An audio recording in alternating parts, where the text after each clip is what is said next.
Welcome to my channel. आज हम इस बहुत इम्पोर्टेंट विषय पर देखने वाले हैं कि हेडमास्टर टीचर्स को दीर्घ छुट्टियों में स्कूल में किसी भी काम के लिए बुलाए तो उन्हें जाना चाहिए कि नहीं। दिवाली और गर्मी की छुट्टियां दीर्घ छुट्टियां होती है, ये जानते हैं आप लोग। आज का वीडियो बहुत इंपॉर्टेंट होने वाला है, इसलिए आखिर तक ज़रूर देखें। टीचर्स को जो दीर्घ यानी लंबी छुट्टियाँ मिलती है वो उनका हक है, लेकिन कुछ हेडमास्टर इन छुट्टियों में भी टीचर्स को स्कूल में काम करने के लिए बुलाते हैं। तो सवाल ये पैदा होता है कि टीचर्स ऐसे में स्कूल जाएँ या ना जाएँ। इसी बात पर आज हम वीडियो बना रहे हैं। तो कानून ने आपको छुट्टियों का पूरा इस्तेमाल करने का हक दिया है। ये आपका अधिकार है कि आप छुट्टियां आपकी इच्छा के मुताबिक गुजारें। लेकिन अगर आपको स्कूल में बुलाया जाता है तो आप क्या करें? ये हमारी पर्सनल राय नहीं है, बल्कि ये हक आपको MEPS rule 1981 section 16 sub section 19 ने दिया है। तो आपको क्या हक दिया है कि आपको छुट्टियां आपकी मर्ज़ी से गुजारने का हक है। लेकिन आपको अगर स्कूल में बुलाया जाता है तो हम जानते हैं कि इस रूल में क्या लिखा हुआ है। इस रूल के मुताबिक कोई भी हेडमास्टर किसी भी शिक्षक या शिक्षकेतर कर्मचारियों को एजुकेशन ऑफिसर की परमिशन के बगैर दीर्घ छुट्टियों में स्कूल में नहीं बुला सकता।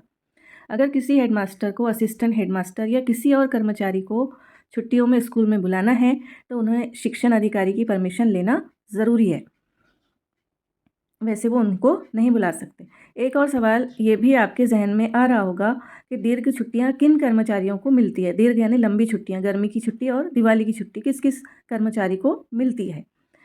तो इसका जवाब यह है कि assistant headmaster, supervisor, teachers, lab attendant और लैब असिस्टेंट, इन सबको लंबी छुट्टियाँ मिलती हैं, यानी गर्मी की और दिवाली की छुट्टियाँ इनको मिलती हैं। इनके अलावा दूसरे कर्मचारियों को नहीं मिलती। और अगर इन लोगों को हेडमास्टर गर्मी की छुट्टी या दिवाली की छुट्टियों में स्कूल में बुलाए तो जाना ज़रूरी नहीं है, अगर हेडमास्टर ने एजुकेशन ऑफिसर से परमिशन ना ली हो। परमिशन लेना ज़रूरी है, ये आपका हक है। इसका कानून ने आपको हक दिया है। आपके हक की आपको जानकारी होना चाहिए, इसीलिए हम आपको वीडियो के माध्यम से ये बता रहे हैं। ये आपको MEPS 1981 ने हक दिया हुआ है।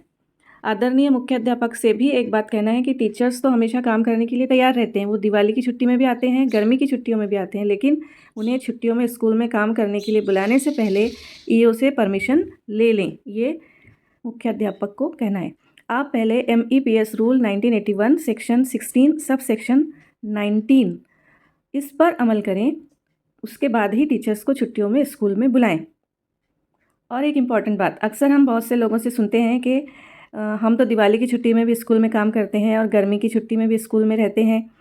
तो इसका भी एक जवाब है कि ये HM का कर्तव्य है। ये रज़ा नियम 16 उपनियम 19 में लिखा है।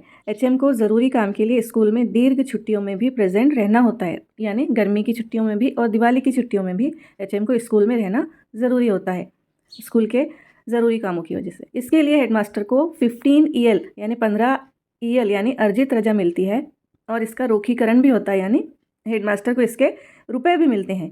और HM को 300 EL तक का रोखीकरण होता है, यानी 300 EL तक के उनको पैसे मिलते हैं।